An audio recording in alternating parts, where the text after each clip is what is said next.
Hello everyone, it's me JP from UniqueTutorials. Today in this video I'll show you how to copy and move any image files without using copy and paste option in Samsung smartphones. So without further more delay, let's begin. So firstly just open the gallery application. And now say I want to copy and move these two image files. So what I'll do, I'll just select both of these images, just tap on all and select the other image file as well.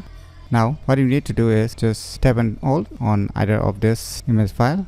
So now you can see here I can move it wherever I want. Now just minimize this gallery application. Now you can see here I can move. Now just open the other application where you want to copy or move. I'll just open the my files. Now just drop this image file.